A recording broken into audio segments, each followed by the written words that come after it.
नमस्कार दोस्तों, वृत्तों से संबंधित क्षेत्रफल प्रश्नावली 12.2 का पहला प्रश्न देखेंगे। पहला प्रश्न है 1/6 सेमी त्रिज्या वृत्त के त्रिज्याखंड का क्षेत्रफल ज्ञात कीजिए, जिसका एक कोण 60 अंश है और पाई बराबर है 22/7 का प्रयोग कीजिए। पाई बराबर दे रखा है 22/7 का प्रयोग करके हमें निकालना है त्रिज्याखंड का क्षेत्रफल। तो हम सबसे पहले क्या करते हैं, त्रिज्या नोट करते हैं। तो यहाँ लिखेंगे त्रिज्या। त्रिज्या को इंग्लिश में क्या बोलते हैं, रेडियस बोलते हैं। रेडियस लिख लेंगे, रेडियस। तो इसका पहला लेटर ले लेते हैं आर, रेडियस आर। आर से डिनोट करते हो तो आर कितना दे रखा है 6 सेंटीमीटर, तो लिखेंगे 6 सेमी। 6 सेमी क्या है, त्रिज्या है। इसके बाद त्रिज्याखंड का क्षेत्रफल का फार्मूला क्या होता है, तो यहाँ लिखेंगे त्रिज्याखंड। त्रिज्याखंड का क्षेत्रफल बराबर होता है थीटा बटे 360 गुणे पाई आर स्क्वायर। ये होता है त्रिज्याखंड का क्षेत्रफल। त्रिज्याखंड का क्षेत्रफल होता है थीटा बटे 360 अंश गुणे पाई आर स्क्वायर। तो इस पे हम थोड़ा सा चर्चा कर ले रहे हैं, त्रिज्याखंड क्या होता है। तो दोस्तों यहाँ सबसे पहले हम वृत्त बना ले रहे हैं। वृत्त, ये वृत्त हो गया। तो ये वृत्त कितने का होता है, तो एक पूरा वृत्त होता है 360 डिग्री का। तो एक वृत्त कितने का होता है, 360 का होता है। अगर यहाँ से हम क्या करते हैं, एक त्रिज्या खींच लेते हैं और एक त्रिज्या यहाँ, ठीक है, इसको हम ए मान लेंगे और इससे बी, इससे हम केंद्र को ओ मान ले रहे हैं। तो ये क्या है, त्रिज्या। हमने एक त्रिज्या यहाँ से ओ से ए खींच दी और एक त्रिज्या ओ से बी खींच दी, और इस वाले कोण को हम क्या बोलेंगे, त्रिज्याखंड। इसी को हम क्या बोलते हैं, त्रिज्याखंड। तो त्रिज्याखंड का क्या निकालना है, इसी का क्षेत्रफल निकालना है। क्या निकालना है, क्षेत्रफल निकालना है। तो ध्यान दीजिएगा, ये त्रिज्या है।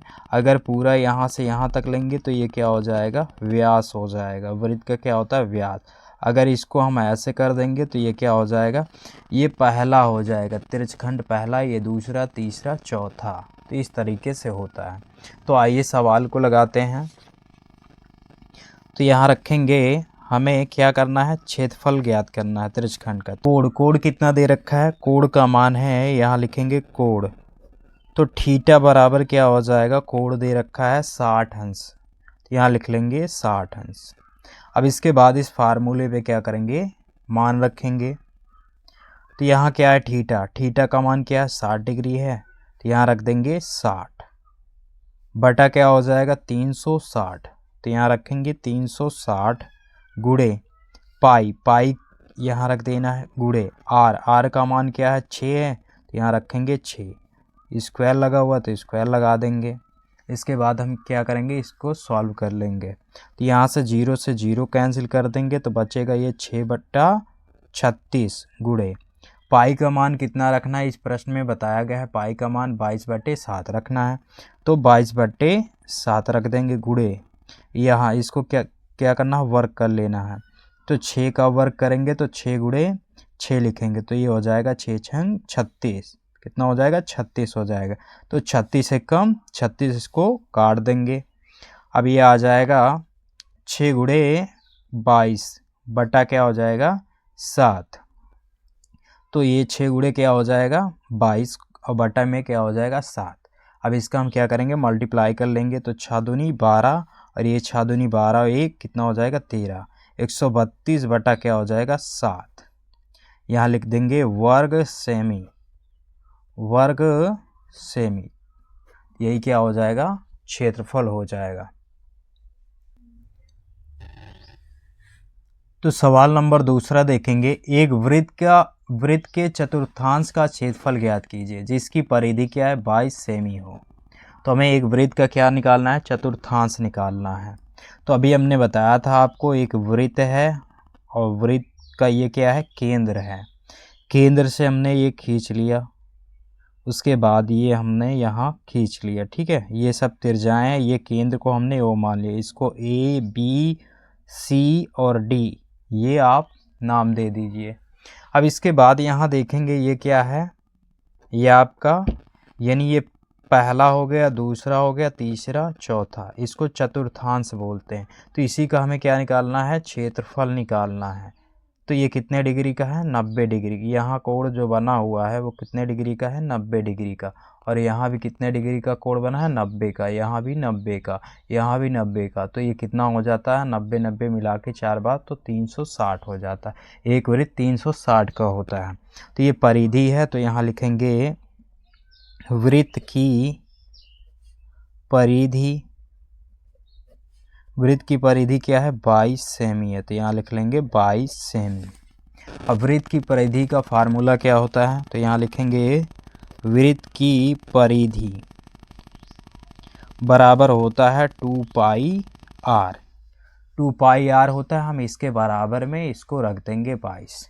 यहाँ लिखेंगे वृत्त की परिधि, वृत्त की परिधि क्या है, 2 पाई आर। तो लिखेंगे 2 पाई आर बराबर में क्या है, 22 सेमी है, तो 22 सेमी लिख देंगे।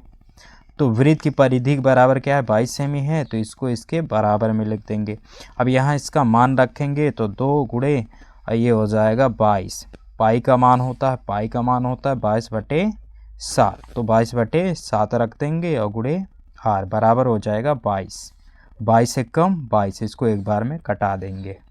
यहाँ से क्या आ जाएगा, ये आ जाएगा 2 एकम 2/7। ये हो जाएगा गुणे में आर बराबर यहाँ बचेगा 1। 1 का गुणा हम 7 का गुणा 1 में कर देंगे। तो 7 का गुणा 1 में करेंगे तो यहाँ क्या होगा, 7 एकम 7। ये 2r बचेगा, यहाँ 2r और 7 एकम 7 हो जाएगा। ये गुणे में है तो बराबर किधर आएगा, तो क्या हो जाएगा, भाग में। तो 7 बटा क्या हो जाएगा, 2। 7/2 क्या आया, त्रिज्या आया, त्रिज्या। तो यहाँ लिखेंगे त्रिज्या r बराबर 7/2 सेमी आया, 2 सेमी। अब हमें क्या निकालना है, हमें निकालना है चतुर्थांश, वृत्त के चतुर्थांश का क्षेत्रफल। तो यहाँ लिखेंगे वृत्त के चतुर्थांश का क्षेत्रफल, चतुर्थांश का क्षेत्रफल क्या होता है, 1/4 पाई आर स्क्वायर। ये होता है वृत्त का चतुर्थांश। तो वृत्त का चतुर्थांश का क्षेत्रफल क्या होता है, 1/4 पाई आर स्क्वायर। क्योंकि अभी हमने समझाया था ना, इसमें अभी समझाया था पहला, दूसरा, तीसरा, चौथा निकाल रहे हैं चतुर्थांश। तो 1 क्या लेंगे, 4 लेंगे, 1/4। तो यहाँ लिखेंगे 1/4 गुणे यहाँ पाई का मान पाई ही रहने दीजिए, और यहाँ आर का मान क्या रखेंगे, आर का मान है 7/2 का क्या हो जाएगा, होल स्क्वायर। तो यहाँ 1/4 पाई का मान यहाँ रख देते हैं 22/7 गुणे, और इसका वर्ग हो जाएगा, 7 का वर्ग कितना होगा, 49, और 2 का वर्ग कितना होगा, 4। यहाँ 7 का वर्ग निकालेंगे, 7 गुणे क्या हो जाएगा, 7, 7×7 49। स्क्वायर का मतलब 7 का कितनी बार गुणा, 2 बार, 1 2 बार करेंगे तो 7×7 49 हो जाएगा। इसी तरीके से 2 का होगा, तो यहाँ 4 हो जाएगा। अब इसको हम 2 से कटा लेंगे, तो ये हो जाएगा 2 दूनी 4, और इसको कटाएंगे 2 एकम 2, 2 एकम 2, 11 हो जाएगा। अब इसको 7 से 49 को कटा देंगे तो 7×7 49, कितनी बार में कट जाएगा, 7 बार में।